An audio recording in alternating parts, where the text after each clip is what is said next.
aw bisimila kunnafoni sɛbɛn minnu bɛ an bolo bi Donkubar kɛnɛ kan min ye k'a fɔ minisiri ɲɛmaa dɔgɔtɔrɔ Sokɛli Kokara Mayiga ɲɛmaaya talen ka d'a ma ani bi cɛ a tile 100 dafara mun kɛra a kɔnɔ kunnafoni sɛbɛnw y'u da don a la ka ɲɛfɔ an lamɛnbaaw min ye k'a fɔ Mali kɔni bɛ ka wulikajɔ min kɛ bi ka ɲɛsin arifatigi jɛkulu minnu kɛlen don ka arsilamɛya kɛlɛw ta ka da u kɔkɔ disi ka Mali kɛlɛ ni a ye o wulikajɔw senfɛ sa min ye an dɛmɛbaa jɛkuluw ye olu kɔni kelen bɛ ka jagasirikanw ta ka ɲɛsin Mali ma mun tɛmɛna u ka kɔrɔfɔw la kunnafoni sɛbɛnw y'u da don a la ka ɲɛfɔ an lamɛnbaaw ka kɛ n'o wulikajɔ ye bi an dɛmɛbaa jɛkulu minnu bɛ diɲɛ kɔ kan min ye an ka baarakɛlaw ka sonado tɔnba min bɛ yen n'o ye UNTM ye olu fana ye u da ma sunye ka kɔrɔfɔ dɔw bɔ ka bin kunnafoni sɛbɛnw y'u da don a fana na ka ɲɛfɔ an lamɛnbaaw min ye bɛrɛbɛrɛtɔ min bɛ yen n'u b'a wele k'a fɔ URD n'o ye bolodi ɲɔgɔnma jɛkuluba ye a yɛrɛla k'a fɔ bi daga wulilen bɛ yen sunkala tɛ ka ye cogo si la mun ni min sɔrɔla olu ka nin gɛlɛya in kɔnɔna na kunnafoni sɛbɛnw y'u da don a la ka ɲɛfɔ nin de ye bi Donkubar fanbaw ye min bɛna labɛn ka lase aw ma a denkɛ n'aw badenkɛ Ibrahim Jawara nɛgɛ kɛrɛfɛ o bɛ maraka faama bolo Basila Koyini Alimami aw bisimila jamanadenw ni min bɛ tiɲɛ de fɔ ɲɛtata ko ni bɛ tiɲɛ fɛ arajo ɲɛtaga ta ni y'o jɛ ko ni bɛ tiɲɛ fɛ arajo ɲɛtaga ta ni y'o jɛ aw nana arajo ɲɛtaga yo aw nana jama bɛ sɛwara an lamɛnbaaw aw bisimila kunnafoni sɛbɛn l'indépendant a ye a yira k'a fɔ min ye dɔgɔtɔrɔ Sokɛli Kokara Mayiga ni ale ye minisiri ɲɛmaa ye bi a sugandilen ka taa marabolo yɛrɛ a ɲɛmaaso kɔnɔ n'o ye prématuré ye a daminɛ a sugandili don ka taa bila bi la a tile 100 a dafara kunnafoni sɛbɛn ale ka lakalila a ye a yira k'a fɔ waleyaw kɔni kɛra Sokɛli Kokara Mayiga a nalen minisiri ɲɛmaaya la min ye k'a fɔ jamana kɔnɔdenw olu yɛrɛ damaw ni ɲɔgɔn cɛ la min ye baarakɛlaw u ka hakɛ ɲinibaw ɲɔngirili caman kɔni kɛra olu ka wulikajɔ la a yɛrɛla k'a fɔ fana wulikajɔw kɛra min ye ka ɲɛsin an ka kɛlɛkɛlaw min ye ka ɲɛsin an ka sɛnɛkɛlaw olu ka kuluw ma o kɔfɛ min ye fanga yɛrɛ a ka ɲɛnamaya taabolo n'u b'a wele k'a fɔ réduction du train de vie de l'État n'o ye jamana yɛrɛ ka musakakow ye caman kɔni bɔra o la kunnafoni sɛbɛn ka lakalila a ye a yira k'a fɔ min ye jateminɛ kɛ Sokɛli Kokara Mayiga kabiri a nana nin cakɛbɔda so in kɔni ɲɛmaya la a ka haminako fanba ye k'a fɔ sigikafɔ kɛrɛnkɛrɛnnen ka sigi malidenw yɛrɛ damaw ni ɲɔgɔn cɛ la min bɛna yɛlɛmabaw don jamana yɛrɛ ka ɲɛnamaya tacogo la o kɔfɛ min ye kalata min ni a bolodalen bɛ san 2000 ani san 22 waati ka se ka jɛkulu kɛrɛnkɛrɛnnen sigi minnu ka yɛlɛma hɔrɔnyaw b'u bolo u ka se ka kalata labɛn ka sɔrɔ dɛmɛ ma kɛ maa si fɛ nin y'a ka haminako dɔw ye kunnafoni sɛbɛn l'indépendant har bi a ka lakalila a y'a yira k'a fɔ ni kurafɔ ninnu kɔni bɔra cɛkɛbɔdaso min bɛ yen n'u b'a wele k'a fɔ prématuré ka kunnafoni bɔ ka bin Sokɛli Kokara Mayiga a nalen kɔ nin baara in ɲɛmaaya yɛrɛ la a yirala k'a fɔ baaraw kɔni caman nun donna a bolo an bɛ waati min na i ko sisan maa bɛ se k'a fɔ ko tabarikala ka kɛ ni kunnafoni sɛbɛn ale ka lakalili ye a ye a yira k'a fɔ min ye jamana kɔnɔdenw wulikajɔw fanga tun bonyana kosɛbɛ kɛrɛnkɛrɛnnenya la baarakɛlaw ka jɛkuluba minnu bɛ yen Sokɛli nalen a ye furaw kɔni sɔrɔ o la a kɛra sababu ye mankan caman kɔni dara o kɔnɔna na o kɔfɛ min ye lakanako ye a ye a yira k'a fɔ prématuré maaw u ka lakalila lakana nasiraw fɛ olu kɔni bɛ ka yiriwa bi u bɛ fɛn min wele faransikan na ko an ka l'armée bɛ ka yɛlɛ ni fanga yɛrɛ ye nin kɔfɛ sa min ye an ka sɛnɛkɛlaw olu ka kulu kɔnɔna na a yɛrɛla k'a fɔ Sokɛli a ye wulikajɔ kɛ ka se ka dɛmɛ ta ka ɲɛsin sɛnɛkɛlaw fana ma nin bɛɛ kɔfɛ engrais ko olu nasiraw fɛ kunnafoni sɛbɛn a y'a yira k'a fɔ min ye jamana faamaw olu yɛrɛ ka musakakow ye Sokɛli Kokara Mayiga a nalen a ye wulikajɔ kɛ ka se ka musakaw kɔni k'olu nɔgɔya kosɛbɛ min ye miliyari 100 ani kɔ bɔɲɔgɔn o kɔni nana bɔ jamana yɛrɛ ka musakaw la ninnu bɛɛ kɛra fɛn ye fɛn min ni maa bɛ se k'a fɔ ko a kɛra ɲɛtaga ye jamana yɛrɛ ka ɲɛnamaya ma nka kuma min kɔni bɛ se ka sinsin Sokɛli Kokara Mayiga a ka baarabaw yɛrɛ kɔnɔna na o de ye k'a fɔ sigikafɔ o ka kɛ jamana kɔnɔdenw ni ɲɔgɔn cɛ la min mana kɛ sababu ye ka yɛlɛmabaw don jamana yɛrɛ taabolo la. O dɔ ye jamana politiki sira ye, o dɔ ye jamana yɛrɛ a sariya sunba ye k'a lagɛ ji ɲama jɔlen na. O kɔfɛ min ye transition yɛrɛ a ka baara bɛɛ lajɛlen bɛ ka kɛ min kama, ni o de ye k'a fɔ ka kalataw labɛn san 2000 ani san 22 kɔnɔna na. O labɛnbaw ka kɛ maaw ye maa min ni u ka yɛrɛma hɔrɔnyaw bu u bolo ka baara in kɛ ka sɔrɔ dɛmɛ ma kɛ maa si fɛ. O ye Sokɛli Kokala Mayiga ale ka hakilina ye. Kunnafoni sɛbɛn a ka lakali la ka kɛɲɛ sa ni transition yɛrɛ ye. A yirala k'a fɔ a tun bɛ filiw kɔnɔna na nka min ye Sokɛli nali ye sa a bɛ ka arayow de ta. U bɛ fɛn min wele k'a fɔ rectification ka kɛɲɛ ni fanga yɛrɛ firili ye. Mais kalo tile 24 san 2000 ani san 21 Asimi Goita ale kɔni nana fanga kɔni ta. Min ye a ka kalikanw ye o kɔni nana bɛn juin kalo tile 7 san 2000 ani san 21 o kɔfɛ sa a nana Sokɛli Kokala Mayiga ka sugandi. Sokɛli yɛrɛ ye maa ye maa min jɛkuluba min bɛ ni olu tun ka wulikajɔ fanga bonyana kosɛbɛ Ibrahim Bokar Keita ale ka fanga nɔfɛ ni u b'a wele k'a fɔ M5 RFP o ɲɛmaaba tun don. Ale nana sugandi ka kɛ minisiri ɲɛmaa ye. A sugandelen kɔ a yirala k'a fɔ Sokɛli ka wulikajɔ nana bɛn ka se ka gouvernement yɛrɛ sigi. Cɛw ni musow maaw bɛ se k'u yɛrɛ sɔrɔ a kɔnɔ cogoya min na. Nin tun ye baara ye baara min ni transition a yɛrɛ ka laɲini tun sigilen bɛ o kan. Nin bɛɛ kɔfɛ dɔgɔtɔrɔ Sokɛli Kokala Mayiga a nana wulikajɔ kɛ ɲɛɲinini kɔnɔna na. Ale yɛrɛ ka baara a bɛna taa taasira minnu fɛ ani kunkulena minnu fɛ. U bɛ fɛn min wele k'a fɔ programme d'action du gouvernement o nana bɔ ka bin. Ka kɛɲɛ ni utukalo o tile 2 ye san 2000 ani san 21 jɛkulu yɔrɔ jɛkulu min n'u b'a wele k'a fɔ Conseil national de transition CNT olu kɔni sɔnna hali k'u ka yamaruya di Sokɛli Kokala Mayiga ma. Kunnafoni sɛbɛn a ka lakali la a ko Sokɛli Kokala Mayiga a ka tile 100 kɔni kɔnɔna na mais a bɛ se k'a fɔ Mali kura a bɛ ka taamasen kuraw kɔni ta ka sababuya kɛ mun ye min ye sigikafɔ kuma in o kɔni bɛ bi tabali sanfɛ wulikajɔ kelen don maaw ka se ka hakilinaw di ɲɔgɔn ma sigikafɔ in kɔnɔna na Mali ka kuntilenna o ka se ka ɲɛfɔ wa maliyɛn bɛɛ lajɛlen de bɛ ni i yɛrɛ ye a kɔnɔna na wa n'i ye jateminɛ kɛ ni sigikafɔ in maa yɛrɛ bɛ se k'a fɔ transition yɛrɛ ni nin kura b'a la wala ni tile b'a la sigikafɔ in o de ye a nin ye. Kunnafoni sɛbɛn hali bi a ka lakali la ka kɛ ni dɔgɔtɔrɔ Sokɛli Kokala Mayiga a ka tile 100 kɔni ye a yirala k'a fɔ a ye kumaɲɔgɔnyaw kɔni sigi kabiri ale kɔni sugandila ka kɛ marabolo ɲɛmaa ye. Kumaɲɔgɔnyaw kɔni sigira ani baarakɛlaw u ka sɔnna don jɛkuluw ni ɲɔgɔn cɛ la. O kɛra sababu ye ka se ka bɛnkan dɔw don Mali yɛrɛ faamaw ani baarakɛlaw u ni ɲɔgɔn cɛ la wa a kɛra sababu ye ka basigi yɛrɛ don jamana yɛrɛ a taacogo kɔni ɲina. Kunnafoni sɛbɛn hali bi a ka lakali la a ye a yira k'a fɔ min ye o bɛnkan ye o nana kɛ Mali yɛrɛ faamaw ani baarakɛlaw ka sɔnna don jɛkulu 3 ni ɲɔgɔn cɛ la min ye UNTM ye CSTM CDTM ninnu ni gouvernement kɔni ye sigikafɔ kɛ ka bɛnkan dɔw kɛ ka daminɛ juin kalo ka taa bila août kalo san 2000 ani san 21 kɔnɔna na. O nana wolo fɛn min ni a nana basigi kɔni don jamana faamaw ani baarakɛlaw ni ɲɔgɔn cɛ la. A kɛra sababu ye min ye baarakɛlaw ka baara bila ko o kɔni nɔgɔyara kosɛbɛ kosɛbɛ. Nin kɔnɔna na sa kunnafoni sɛbɛn a ye a yira k'a fɔ gouvernement n'o ye Mali yɛrɛ gouvernement ye a yira k'a fɔ u bɛna sigi kɛrɛnkɛrɛnnen kɔni sigi u bɛ fɛn min wele k'a fɔ ko conférence sociale u bɛna sigi ka ɲɛsin baarakɛlaw u ka haminakoba minnu bɛ yen ka se ka olu ta ba la. Wa n'i ye jateminɛ kɛ hali bi Sokɛli Kokala Mayiga a ka tile 100 kɔnɔna na a yirala k'a fɔ jɛkulu dɔw yɛrɛ tun bɛ yen olu tun bɛ wulikajɔ la ka se k'u ka hakɛw kɔni ɲini kɛrɛnkɛrɛnnenya la min ye an ka kasobo olu kɔlɔsibaw ye olu ka wulikajɔ tun fanga bonyana kosɛbɛ kosɛbɛ. O kɔfɛ tribunal yɛrɛ a kɔnɔna na maa minnu bɛ yen ni olu ye greffew ye olu fana tun bɛ wulikajɔw la labɛnw tun bɛ ka sabati ani secrétaire olu fana tun ka wulikajɔw bɛ ka yakubaya kosɛbɛ. Sokɛli Kokala Mayiga a nalen a kɛra sababu ye ka kumaɲɔgɔnya kɔni don ninnu bɛɛ lajɛlen ni Mali gouvernement ni ɲɔgɔn cɛ ka se ka basigi kɔni sabati jamana kɔnɔ. Kunnafoni sɛbɛn hali bi ka kɛɲɛ ni dɔgɔtɔrɔ Sokɛli Kokala Mayiga a ka tile 100 ye a ye wulikajɔw kɛ kalo 6 bɔɲɔgɔnko sara o tun bɛ gouvernement na ka kɛɲɛ ni terrain baarakɛlaw olu chemin de fer baarakɛlaw olu ka wari ye fɛrɛ kɛra ka se ka olu ka wariw k'u ka hakɛw d'u ma. U bɛ fɛn min wele k'a fɔ règlement des droits des partants volontaires à la retraite maa minnu bɛ yen ni olu yɛrɛ ye a sugandi u yɛrɛ ye ka se ka baaraw kɔni bila olu ka hakɛw tun bɛ yen ani an bɛ fɛn min wele k'a fɔ compressé olu fana tun ka hakɛw tun bilalen bɛ yen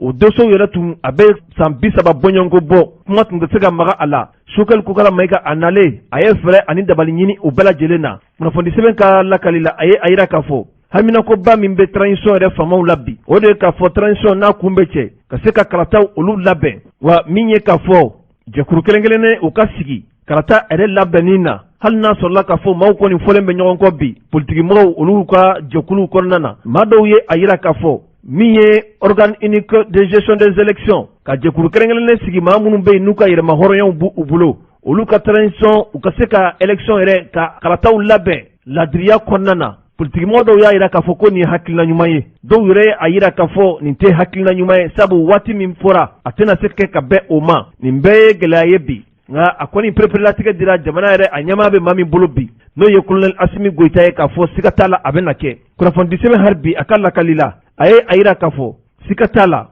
n'i ye jateminɛ kɛ bi min ye an ka kɛlɛkɛcɛw olu ka baara taabolo ye a yɛrɛla k'a fɔ wulikajɔw kɔni bɛ ka kɛ bi wa maaw bɛ ka sugandi ni u bɛ fɛn min wele k'a fɔ recrutement olu caman bɛ ka kɛ bi cogo jumɛn na lakana o bɛ se ka sabati an ka jamana kɔnɔna na wa jamana bɛ k'i ɲɛsin ka da ka jamana yɛrɛ a bɛ ka kɛlɛ min kɛ u bɛ fɛn min wele faransikan na ko guerre asymétrique o de ye fɛn ye fɛn min ni maa i ni jugu min bɛ ɲɔgɔn na i t'a dɔn a bɛ se ka na tilela dun i fɛ nka su fɛ a bɛ k'i jugu ye o ye gɛlɛyaba ye dɔgɔtɔrɔ Sogɛli Kokala Mayiga a ye a yira k'a fɔ Mali bɛ labɛn bɛɛ lajɛlen na ka se ka nin kɛlɛ sugu ka a ɲɛmaya kɔni ta nka o n'a ta bɛɛ siga kɔni t'a la gɛlɛyaw caman kɔni bɛ a kɔnɔna na ni cɛ minnu bɛna ka taa olu ka baara bɛna bɛn fɛn minnu de ma o de ye k'a fɔ ka Mali dugukolo fantan ani naani bɛɛ lajɛlen k'a kɔlɔsi wulikajɔ a bɛna kɛ u fɛ u bɛ fɛn wele k'a fɔ patrouille ka a caya Mali fantan ani naani bɛɛ lajɛlen na maliyɛnw u bɛ basigibaliya min kɔnɔ u ka se ka bɔ o kɔnɔna na wa Sogɛli Kokala Mayiga baara minnu bɛ a bolo don n'a nataw la a yɛrɛla k'a fɔ o dɔ ye min ye maa minnu bɛ yen ni marifa b'u bolo bi ka se ka marifa kɔni minɛ u la u bɛ fɛn min wele k'a fɔ l'accélération du processus de désarmement de mobilisation réinsertion et intégration des ex-combattants Mali famaw kɛrɛnkɛrɛnnenya la dɔgɔtɔrɔ Sogɛli Kokala Mayiga a ye a yira k'a fɔ wulikajɔw kɔni bɛna kɛ ka se ka manamafɛn bɛ maa minnu bolo bi ka se ka u bolo bɔ manamafɛnw na wa minnu ni baara doniw ka kan u bɛna don baaraw kɔnɔna na a yirala k'a fɔ fana Sogɛli Kokala Mayiga a ka baaraw kɔnɔna na jɛkulu minnu bɛ yen ni manamafɛn bɛ olu bolo ni u y'a yira k'a fɔ k'u b'u yɛrɛ kun de kara olu ka jɛkulu a bɛna ci pewu wa a yirala k'a fɔ fana min ye Mali yɛrɛ a kɛlen don k'i bolo bila bɛnkan sɛbɛn min na ni a bɛ wele k'a fɔ accord pour la paix et la réconciliation o bɛ ka layidu ɲɛmajɔlen na bi a waleyali fɛrɛ bɛɛ lajɛlen de bɛna tigɛ ka se k'a lajɛ Mali yɛrɛ tɛna se ka tɔɔrɔya sɔrɔ a la cogoya min na maliyɛnw bɛ se ka kunkɔrɔta sɔrɔ a la cogoya min na o baaraw o bɛna kɛ wa a yirala k'a fɔ kɛlɛkɛcɛ maa 860 bɔɲɔgɔnkɔ minnu tun ye jamana yɛrɛ kɛlɛkɛcɛya bila olu bɛna fara an ka finitigilakaw ka don n'a nataw la Sogɛli Kokala Mayiga hali bi a ka baaraw kɔnɔna na a yirala k'a fɔ min ye a ka plan d'action ko ye a sinsinnen bɛ fɛn min kan n'o ye yɛlɛmabaw ye politiki siraw fɛ ani jamana yɛrɛ sariya sunba o baaraw bɛna nun don wa a bɛna kɛ ni jamana kɔnɔden bɛɛ lajɛlen u ka baaraɲɔgɔnya kɔnɔna na wa a yirala k'a fɔ hali bi baaraba minnu bɛ Sogɛli Kokala Mayiga bolo o de ye k'a fɔ ka jateminɛw kɔni kɛ bi jamana yɛrɛ a cakɛbɔda so minnu bɛ yen ko olu lajɛ di ɲɛma jɔlen na n'i ye jateminɛ kɛ an ka kɛlɛkɛcɛw olu yɛrɛ ka baara kɔnɔna na n'o ye armée ye ani an ka lakɔlisow ani an ka kɛnɛyasow fo ka taa bila an ka dugukolokow olu bɛ ka taa taasira minnu fɛ ani yuruguyurugu olu kɛlɛlikow ani ɲangebaliya o n'a a ɲɔgɔnna caman Sogɛli Kokala Mayiga a bɛ wulikajɔ la bi olu baaraw u ka se ka ɲɛtaw kɔni sɔrɔ kunnafoni sɛbɛn ka lakali la a ye a yira k'a fɔ kabiri juin kalo tɛmɛnen ka na bila septembre kalo la san 2021 min ye minisiri ɲɛmaa ye a kɛlen don ka sigiw kɔni caman sigi jamana kɔnɔdenw u ni ɲɔgɔn cɛ ani jamana faamaw politikimaw société civile nin bɛɛ bɛ k'i yɛrɛ sɔrɔ a kɔnɔ an ka diinɛ ɲɛmaw laadatigiw nin bɛɛ kɔni bɛ k'i yɛrɛ sɔrɔ a kɔnɔna na ka se ka hakili jagabɔ kɛ ɲɛtaa bɛ se ka sɔrɔ jamana kɔnɔ cogoya min na jamana kɔnɔden si tɛ yen ko min kɔni bɛ se ka bɔ a kɔnɔ bɛɛ bɛ i yɛrɛ sɔrɔ nin kumaɲɔgɔnya in kɔni senfɛ syndicats min ye handicapés ye min ye sɛnɛkɛlaw ye min ye bangebananaw ye o n'a a ɲɔgɔnna caman a yirala k'a fɔ don n'a nataw la o sigikafɔw a bɛna kun cɛ hakilinaba dɔw kan nka yan'o cɛ sa dɔgɔtɔrɔ Sogɛli Kokala Mayiga a ye a yira k'a fɔ kumaw de bɛ ka sigi sa maaw ka se k'u fɛla fɔ fɛn fɛn bɛ maaw bolo bɛɛ lajɛlen k'i hakilina fɔ jamana yɛrɛ taabolo kan o de bɛna kun cɛ assise nationale la n'o ye sigikafɔ ye jamana kɔnɔden bɛɛ b'i yɛrɛ ye min kɔnɔna na jamana yɛrɛ a mara taacogo yɛlɛmaw bɛ se ka don a kɔnɔ cogoya min na kunnafoni sɛbɛn ka lakali la a ye a yira k'a fɔ n'i ye jateminɛ kɛ Sogɛli Kokala Mayiga a bɛ jɛkulu min na u ka wulikajɔ tun fanba a tun bɛnnen bɛ nin de ma wulikajɔ in o de nana wolo fɛn na fɛn min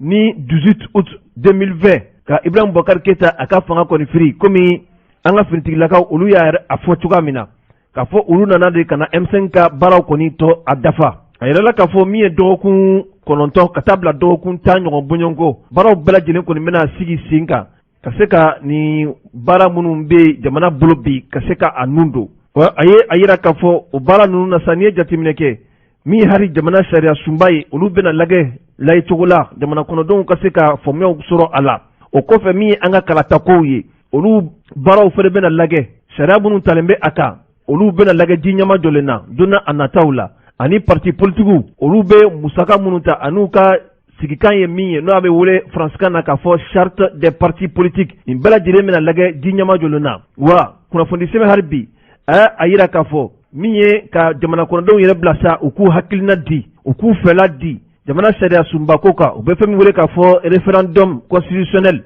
o fana baaraw bɛna nun don donna a nataw la kunnafoni an y'a sɔrɔ sɛbɛn min kɔnɔ u k'a ma ko l'indépendant an lamɛnbaaw ka kɛ ni o l'indépendant kelen a ye a yira k'a fɔ an ka baarakɛlaw ka sɔrɔladon jɛkulu min bɛ yen n'u b'a wele k'a fɔ UNTM olu fana ye ka tiɲɛw kɔni bɔ ka a bin ka kaɲɛsa Mali bɛ wulikajɔ min na bi gɛlɛya min bɛ Mali kan UNTM a ɲɛmaaba yɛrɛ tɔgɔ la ni o ye Yakuba Katile ye u ye kɔrɔfɔ dɔw bɔ ka bin ka a yira k'a fɔ min ye olu ye jɛkulu min ni u sigilen bɛ ka baarakɛlaw ka hakɛw kɔni tanga ka kɛ ni septembre kalo tile 21 san 2021 tɛmɛnen na min ye dugudugumakan dɔw ye olu kɔni nana bɔ ka bin ka yira k'a fɔ Mali faamaw ani Irisi faama dɔw u bɛ baaraɲɔgɔnya dɔw la ka se ka Irisi ka den dɔw kɔni wele minnu ye lakana tigilamɔgɔw ye n'u b'u ka baarakɛyɔrɔ wele k'a fɔ groupe Wagner nin kɔrɔfɔ kɔni bɔlen kɔ ka bisa a nana kɛ gɛlɛya caman kɔni bɛ ka ta ka ɲɛsin Mali ma kumakanw na a dɔ ye CEDEAO ye farafinna yɛrɛ tilebinyanfantɔn ba min bɛ yen ni u b'a wele k'a fɔ CEDEAO ani Faransi ka taa bila Niger yɛrɛ a kumaw cayalen bɛ kosɛbɛ o hukumu kɔnɔ sa min ye an ka baarakɛlaw ka sɔnadon jɛkulu min bɛ olu kɔni u damasiyɛn ka kɔrɔfɔ dɔw bɔ ka bin ka kɛɲɛ ni Musa Sayon Kamara ale ka fasiri ye a ye a yira k'a fɔ nin ye jɛkuluba ye baarakɛlaw olu ka sɔnadon kuluw kɔnɔna na u nana kɔrɔfɔ dɔw bɔ ka bin u bɛ fɛn min wele faransikan na ko communiqué a yɛrɛ bolonɔbila kɛra u ka kolatigɛba fɛ ni o ye secrétaire général Yakuba Katile ye k'a yira k'a fɔ gɛlɛya minnu ni waleya dɔw bɛ ka ta ka ɲɛsin an faso Mali ma a bɛ a perepelatigɛ di k'a yira k'a fɔ Mali ye jamana min ni a ka hɛrɛma hɔrɔnya a b'a bolo wa Mali ye jamana min ni a jamana kɔnɔdenw hɔrɔnw de don danbetigiw de don wa olu tɛna se k'a faamu cogo si la ni Mali ye a kanu k'a fɔ a ka ɲɛnamaya ka taa taasira min fɛ malidenw ye min kanu Mali ka ɲɛnamaya kan ka taa o siraw de fɛ nka olu nana mun kɔlɔsi o de ye k'a fɔ an dɛmɛbaa jɛkulu min bɛ yen kɛrɛnkɛrɛnnenya la min ye CEDEAO ye Faransi Niger olu kɛlen bɛ bi ka lagosiw kɔni ta ka ɲɛsin Mali yɛrɛ ma o ye fɛn ye olu tɛna o faamu wa olu bɛ a yira diɲɛmaw la k'a yira k'a fɔ Mali ka bi ani Mali ka sini o bɛ maliyɛnw de bolo maliyɛnw de kan ka o perepelatigɛw di mais k'a ye k'a fɔ maa wɛrɛw ka nɔrɔ sɔrɔ k'u bɛna Mali kɔni a kunkan kuma fɔ Mali yɛrɛ pilasi la o tɛ se ka bɛn cogo si la n'a ye Mali ja Mali bɛ sugandili kɛ maa fɛ maa min n'u bɛ baaraɲɔgɔnya kɔni sɛmɛ u ni ɲɔgɔn cɛ la a kɛra sɔrɔ nasiraw ye wa wala a kɛra finitigilakaw olu ka baara nasiraw ye wa o yɛrɛma hɔrɔnya o bɛ Mali bolo olu tɛna sɔn cogo si la maa dɔw ka sɔrɔ dunuya kɔnɔ ko olu ye Mali terilakaw ye k'u bɛna u kan ka Mali a n'a ka laɲiniw ni ɲɔgɔn cɛ la kunnafoni sɛbɛn a ka lakalila a ye a yira k'a fɔ nin kɔrɔfɔ kɔni bɔra ka bin ka kɛɲɛ minisiri min bɛ Niger ani jamana wɛrɛ cɛ o kɔɲɛ ɲɛnabɔ la ale ye kɔrɔfɔ min ta ka ɲɛsin Mali gɛlɛyaw ma Yakuba Katile a n'a ka jɔnɲɔgɔn u y'a yira k'a fɔ nin kɔni a tɛ se ka faamu cogoya si la wa maa tɛna se ka jɛn ni a ye k'a fɔ Niger a minisiri dɔ ka nin kɔrɔfɔ sugu ta ka ɲɛsin Mali yɛrɛ ma o hali n'i ye jateminɛ kɛ Faransi yɛrɛ min bɛ yen ni o ye an marabaa jamana ye olu fana kɛn bɛ bi ka nin baara in yɛrɛ ta k'a kɛ i n'a fɔ duniya de wulitɔ don k'a ye k'a fɔ Mali bɛna a bolo di Irisi ma Irisi yɛrɛ ka lakanakulu min bɛ yen n'u b'a wele k'a fɔ groupe Wagner o kɔni gɛlɛyalen bɛ Irisi ma Faransi kɔni ma kosɛbɛ wa Faransi dɔrɔn tɛ n'i ye jateminɛ kɛ l'Allemagne jamana olu fana kɛlen don k'u ka dusumakasa yira nin baara in na l'Américain olu fana kɛlen don k'u ka dusumakasa yira nin baara in na min ye Union européenne fana olu kɛlen don k'u ka dusumakasa yira nin baara in na UNTM ko u b'a a perepelatigɛw di olu ka dɛmɛ ani dɛmɛ a bɛ Mali gouvernement kan ni a ye nin baara in de fɔ siga t'a la Mali a bɛ maliyɛnw de bolo n'u ye a bila yɔrɔ min na olu bɛ n'u ye a bila yɔrɔ min na o de kan ka kɛ Mali ka kunkilenna ni Mali tacogo ye wa olu bɛ min fɔ komi gouvernement kɔni ka pereperatigɛ la o de ye k'a fɔ Mali a bɛna sigi ka fɔ kɔni kɛ maliden bɛɛ lajɛlen ni ɲɔgɔn cɛ la min ye u bɛ fɛn min wele k'a fɔ assise nationale de la refondation ni kɔrɔfɔ ninnu kɔni bɔra ka bin marabolo a ɲɛmaa bolo ka kɛɲɛ ni octobre kalo o natɔ ye a sigi bɛna kɛ jamana kɔnɔden bɛɛ lajɛlen ni ɲɔgɔn cɛ ni malidenw bɛnna min kan o de bɛ kɛ Mali ka hakilinaw ni Mali ka kunkilennaw ye hali n'a sɔrɔla ka fɔ min ye CEDEAO maa ɲɛmaaw ye olu kɛlen don ka gɛrɛntɛw kɔni ta ka ɲɛsin Mali ma k'a yira k'a fɔ baara minnu fɔra Mali fɛ o baaraw ninnu ka don ka bɛn kalo 18 bɔɲanko ma k'a yira k'a fɔ o délai u kana tɛmɛ cogoya si la wa u y'a yira k'a fɔ o délai ni a tɛmɛna min ye bagabagaliw ye min ye waleyaw ye u bɛna ta ka ɲɛsin Mali ma u bɛ fɛn min wele k'a fɔ ko sanction ciblée ka ɲɛsin an faso Maliba yɛrɛ ma n'i ye nin baara in yɛrɛ lajɛ sa a yirala k'a fɔ gɛlɛyaw yɛrɛ dɔɔnin bɛ yen bi CEDEAO a ka nin hakilina in kan parti dɔw bɛ yen i n'a fɔ ko fɔ nin ye jɛkulu ye jɛkulu minnu faralen bɛ ɲɔgɔn kan u ka hakilinaw ye kelen ye i n'a fɔ M5 RFP ale fana ye jɛkulu ye parti politique caman bi i yɛrɛ sɔrɔ a kɔnɔ ani jɛkulu caman olu kɔni ka laɲini ye fɛn min ye bi o de k'a fɔ sigikafɔ ka kɛ maliyɛnw ni ɲɔgɔn cɛ la hali n'a sɔrɔla k'a fɔ jɛkulu caman fana bɛ yen olu k'u sen tɛna ye nin sigikafɔ in na nin kɔni kelen don sama-samali ye malidenw u yɛrɛ damaw ni ɲɔgɔn cɛ la kunnafoni an y'a sɔrɔ sɛbɛn min kɔnɔ u k'a ma ko l'indépendant. An lamɛnbaaw kunnafoni sɛbɛn Nouvel Horizon a ye a yira k'a fɔ min ye irisikaw olu ka kɛnyɛrɛ lakanajɛkulu min bɛ yen n'u b'a wele k'a fɔ ko Wagner nin kɔni kɔrɔfɔw kelen don ka diɲɛ lamini bi dugu min bɛ yen n'u b'a wele k'a fɔ Estonie ale kɔni kelen don ka bagabagali kɔni ta ka ɲɛsin an faso Mali ma ni u sɔnna k'a fɔ irisikaw u ka lakanajɛkulu min bɛ yen ni o ye Wagner ye ko a kana lakana kɔni sabati an fɛ sira t'a la olu b'u ka kɛlɛkɛjɛw kɔni ta ka bɔ ni u ye kunnafoni sɛbɛn ka lakali la a bɛ komi nin kɔni ye bɛnbɛnbɛn ye bi Faransi ani a jɛɲɔgɔn minnu bɛ yen l'Europe yɛrɛ kɔnɔna na olu kɔni kelen don ka wulikajɔ kɛ ka ɲɛsin an faso Maliba ma ka kɛɲɛ sa ni kunnafoni dɔw forobalen min ye langilɛw olu tɔgɔla kunnafoni dɔw senfɛ a yirala k'a fɔ Mali faamaw olu kɔni bɛ wulikajɔ la ka ɲɛsin Irisi ma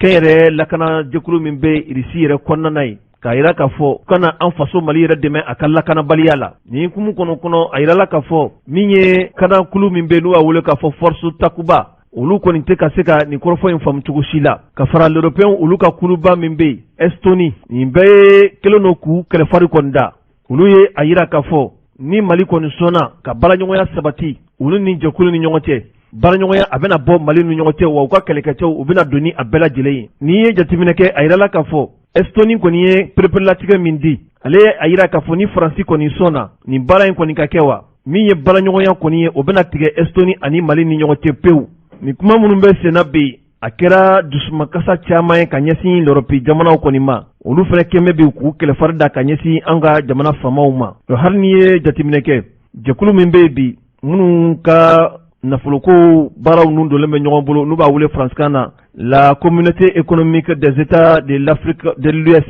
CEDEAO olu fana kelen don ka u kɛlɛfari da min ye langilɛw min ye alimanw ye olu fana kelen don ka u kɛlɛfari da ka fara Union européenne bɛɛ lajɛlen kan ka fara Estonie kan Mali kɔni bɛ yɔrɔ min na bi gɛlɛyaw caman kɔni ɲɛsilen bɛ Mali ma ka ɲɛsin nin baaraɲɔgɔnya in ani Irisi jamana kɛlɛkɛcɛw minnu bɛ yen ni o kɛnyɛrɛ kɛlɛkɛcɛw ye a ye a yira k'a fɔ kunnafoni sɛbɛn ka lakali la min ye Estonie a ministre de la défense yɛrɛ ale de bɔra ka nin kɔrɔfɔ kɔni forobaya a ko ale kɔni dalen bɛ a la ni bɛnkan de tɛmɛna Mali faamaw ani kɛnyɛrɛ kɛlɛkɛcɛ minnu bɛ Irisi jamana kan n'u b'a wele k'a fɔ ko le groupe Wagner ni o baaraɲɔgɔnyaw kɔni sabatira siga kɔni t'a la fiyewu min ye olu ka kɛlɛkɛcɛw ye u bɛ bɔ Mali kɔnɔna na wa baaraɲɔgɔnya min bɛ u ni Mali cɛ olu bɛna o tigɛ u ni ɲɔgɔn cɛ la wa u bɛ min kɔni fɔ a bɛ Faransi de bolo bi a ka se k'i jɔ a jɔyɔrɔ la cogoya jumɛn na Irisiw olu ka kɛnyɛrɛ lakanabaw u kana se ka don anw fɛ yan nɔ k'u bɛna lakana sabati Estonie a minisiri min sigilen bɛ ka ɲɛsin Estonie ka lakanako ma a kɔni a yira k'a fɔ min ye gɛlɛyaba minnu bɛ sɔrɔ OTAN yɛrɛ n'o ye l'Européen olu ka kuluba kɔnɔna na o ye u yɛrɛ cɛla kɔnɔna de gɛlɛyaw bɛ yen wa a ye a yira k'a fɔ Faransi ye OTAN a maa ye wa olu tɛna se ka faamu cogo si la k'a fɔ olu bɛ jamana min kɔnɔna na n'a yɛrɛla k'a fɔ olu jugu min bɛ yen ni o ye irisi jamana ye olu fana ka na u ka cɛdenw kɔni cogoba o jamana kelen kɔnɔ o tɛ se ka faamu o ye gɛlɛyaba ye a ko ale bɛ a faamu maa minnu bɛ Mali yɛrɛ fanga ɲɛmaaya la bi a b'u ka hakilinaw faamu wa a b'u ka taabolow faamuya wa ale bɛ a ye k'a fɔ u ka jateminɛ la n'o ye Mali faamaw ye siga kɔni t'a la n'i ye olu ka jamana yɛrɛ a lakana taacogo lajɛ n'o ye Mali ye u ye wulikajɔ min kɛ ka taa irisi ma k'u kɔ don jamana tɔw ma nin ye fɛn min olu yɛrɛ fɛ tuma dɔ la a bɛ se ka kɛ gɛlɛya ye nka min ye Estoni kɔni a bɛ perepelatigɛ min kɔni di ale tɛ ni i da don o kuma na wa ni jɛ kɛra fana k'a fɔ ko u ka kɛlɛkɛcɛw n'o ye irisi lakanabaaw ye u ka tu Mali kɔnɔna na siga t'a la Estoni cɛdenw olu kɔni bɛna segin baaraɲɔgɔnya min bɛ u ni Mali cɛ a bɛna juru tigɛ kunnafoni a y'a sɔrɔ sɛbɛn min kɔnɔ u k'a ma ko Nouvelle Horizon an lamɛnbaaw kunnafoni sɛbɛn l'Indépendant a ye a yira k'a fɔ min ye an ka wasaden ladegew ye olu kɔni ye sariya kɛ a bɛ tali kɛ min ye kalanso ye kalanso min bɛna sigi ka ɲɛsin an ka kɛlɛkɛcɛw olu tɔgɔla kalanso ma n'u b'a wele faransikan kunnafoni sɛbɛn ka lakalila a ye a yira k'a fɔ ni sariya kɔni bɔra ka bin min ye maa 100 bɔɲɔgɔnko olu kɔni sɔnna k'u ka yamaruya di sariya in ka se ka ta maa 1 o y'a yira k'a fɔ ale tɛna sɔn maa si ma sɔrɔ minnu tora fila la mun b'a la k'a fɔ ma sɔn wala n sɔnna ale ka lakalila a ye a yira k'a fɔ a kɛ ni septembre kalo tile 23 san 2021 min ye CNT maaw u ka laada sigi min bɛ kɛ n'u b'a wele faransikan na ko séance plénière sariya dɔw kɔni nana ka bin min bɛ tali kɛ an ka finitigilakaw olu ka kalansoba min bɛ yen n'u b'a wele k'a fɔ école de guerre au Mali a yɛrɛla k'a fɔ nin sariya in kɔni nana kɛ kunkɔrɔta ye ka kɛ ni Musa Sayon Kamara ale ka fasiri ye ka kɔn tile 2 ye min ye jamana ɲɛmaa bɛ maa min bolo bi ni o ye colonel Asimi Goita ale ka kunnafoniw kɔni senfɛ a ye a yira k'a fɔ siga kɔni t'a la kalanso o kɔni bɛna sigi Mali yɛrɛ kɔnɔna na min ye an ka kɛlɛkɛcɛw tɔgɔla kalanso ye ni o bɛ kɛlɛw kɔni dege o de hukumu kɔnɔ sa min ye kɛlɛkɛcɛw olu yɛrɛ tɔgɔla minisiri min bɛ yen ni o ye colonel Sadio Kamara ye ale ye wulikajɔ kɛ ka taa sariya in kɔni bɔ ka bin an ka wasaden ladegu olu ɲɛkɔrɔ sariya in kɔni nana tɛmɛ yamaruya dira k'a fɔ baara in a ka kɛ baara nun donnen ye mun nana ni nin hakilina ye kunnafoni sɛbɛn k'a lakalile a ye a yira k'a fɔ nin baara in yɛrɛ a sigili senkan a bɛna kɛ sababu ye Mali bɛ gɛlɛyaba min kɔnɔ lakanabaliya u bɛ ka ɲɔ ɲɛ cogoya min na cɛncɛnfuga jamana minnu bɛ yen an ka jamana kɛrɛfɛla la a bɛna kɛ sababu ye ka olu kɔni lakanako sabati wa a bɛna kɛ sababu ye minɛnbaw ani minɛngiriw o bɛna ɲini ka di an ka kɛlɛkɛcɛw ma u ka baara yɛrɛ hukumu kɔnɔna na min ye kunnafoni nasiraw ye min ye jateminɛkow ye olu bɛɛ bɛna sigi sen kan a kɛɲɛ sa ni jamana ɲɛmaa bɛ min bolo bi colonel Asimi Goita ale ka kɔrɔfɔw ye ani a ka laɲiniba minnu b'a bolo n'u b'a wele faransikan na ko volonté politique nin baara bɛ don o hukumu kɔni kɔnɔna na wa Asimi ka dantigɛla a ye a yira k'a fɔ nin baara in a bɛ don hukumu kɔnɔ hukumu min Mali yɛrɛ ka lakanako ani Mali ka ladegeliko Mali ka kalanko kɛlɛkɛcɛw olu ka nasira fɛ a bɛna kɛ sababu ye ka Mali ka yɛrɛma hɔrɔnya yɛrɛ a di a ma a ka kɛlɛkɛcɛba minnu bɛ yen n'u bɛ wele k'a fɔ officier supérieur de la chaîne de commandement n'u ka yɛrɛma hɔrɔnya u bɛna di u yɛrɛ ma u ka kalanw bɛna kɛ Mali yɛrɛ kɔnɔna na n'i ye jateminɛ kɛ sa sariya in a ta ko filanan n'u b'a wele faransikan na ko article 2 du projet de loi adopté a yɛrɛla k'a fɔ hali nin sariya in min ye civiliw ye olu yɛrɛ bɛna ye nin baara in yɛrɛ hukumu kɔnɔ min ye jamana ɲɛmɔgɔ dɔw ye kolatigɛbaw olu bɛ don hukumu kɔnɔna na a kɛrɛnkɛrɛnlen tɛ k'a fɔ maa minnu bɛ yen ko olu ye kɛlɛkɛ a kɛrɛnkɛrɛnlen tɛ k'a fɔ maa minnu ye marifatigi dɔrɔn ye wa jateminɛ yɛrɛ bɛna kɛ hali an ka minisirisow la maa dɔw bɛna ta ka se ka nin baara ninnu don formation na siraw fɛ minnu bɛ se ka jateminɛw kɛ minnu bɛ se ka ɲɛɲininiw kɛ minnu bɛ se ka kɛlɛkɛcɛw dɛmɛ u ka baara la olu ninnu bɛna don kunnafoni sɛbɛn ka lakalila a ye a yira k'a fɔ nin baara in yɛrɛ a musaka bɛ t'i jɔ fo miliyari 2 bɔɲɔgɔnko ani miliyɔn damadani wa hali bisa n'i ye jateminɛ kɛ ni sariya in a tali min kɛra n'i ye a article 3 yɛrɛ lajɛ a yɛrɛla k'a fɔ ni baara in a ɲɛmaaya bɛna di maa de ma maa min ni o ye kɛlɛkɛcɛw olu ka jalatigiba dɔw ye u bɛ fɛn wele k'a fɔ un officier général ou supérieur des forces armées maliennes wa nin kɛlɛkɛcɛ min bɛna kɛ a ɲɛmaa ye a ka sugandili o bɛna ta jamana yɛrɛ a bɛ ladala sigi min kɛ ministre a bɛna ta o kɔnɔna na u bɛ fɛn wele faransikan na ko conseil des ministres ka kɛɲɛ ni kɛlɛkɛcɛw olu ka minisiri yɛrɛ ye ministre de la défense ale ka laɲini kɔnɔna na wa o ɲɛmaya ale ni jɔyɔrɔ bɛna kan jɔyɔrɔ min n'u b'a wele k'a fɔ chef d'état-major des armées ale ni o jɔyɔrɔ de bɛna kɛ ɲɔgɔn na wa a yɛrɛ k'a fɔ musaka min bɛna don a la miliyari 100 ani miliyɔn 50 ani kɔ bɔɲɔgɔn ani miliyari 500 ni kɔ bɔɲɔgɔnko a wariw bɛna don ni kalanso in a sow kɔnɔna ani a minɛnkow ani a birokow wari ninnu bɛna don o de la wa a yɛrɛ k'a fɔ hali taama siraw olu dɔw bɛna kɛ a senfɛ wa ni musaka min yɛrɛ fɔra min ye minisiriso min sigilen bɛ ka ɲɛsin an ka kɛlɛkɛcɛw olu tɔgɔla kow ma a musaka bɛna bɔ olu ka minisiriso budget de la kalanso in a bɛna kɛ fɛn ye fɛn min na a bɛna minɛnw kɔni di an ka kɛlɛkɛcɛw ma ka se k'u kalan minɛn ninnu a baara kɛcogow la k'u kalan wulikajɔw ani jateminɛw ani kunnafoni nasiraw bɛɛ lajɛlen kɔnɔ ko nin bɛ don minɛn kɔnɔ ni jateminɛ kɛ Colonel Asimi Goita hakililajigila ka kɛɲɛ min ye janvier kalo o tile 20 tɛmɛnen san 2021 a ye wulikajɔ kɛ ka taa kɛlɛkɛcɛw olu tɔgɔla dɔgɔtɔrɔsoba min bɛ u bɛ fɛn min wele k'a fɔ ko hôpital militaire au Mali a taara olu birikiden fɔlɔ kɔni da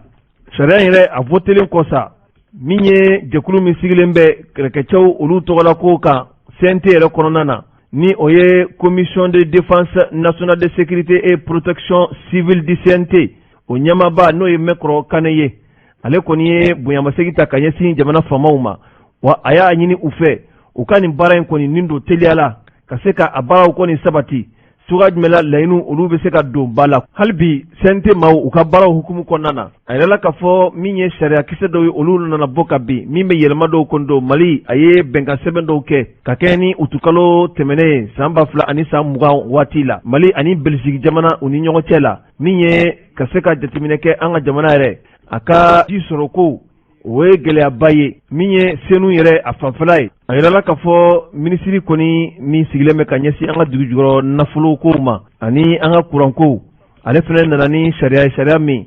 ni o bɛ se ka nɔgɔyaw kɔni don an ka jikow kɔni na o sariya a fana votera CNT maaw fɛ maa 80 ani maa 9 bɔɲɔgɔnko o kɔni y'a jira k'a fɔ ko olu sɔnna maa ma sɔrɔ k'a fɔ ko ale ma sɔn o sariya ma wa maa si ma sɔrɔ min tora fila la wa a yirala k'a fɔ min ye an ka dugukolo nasiraw ye sariya dɔw bɛ labɛn na don n'a nataw la ka taa bila wasaden ladege olu kɔrɔ u ka se ka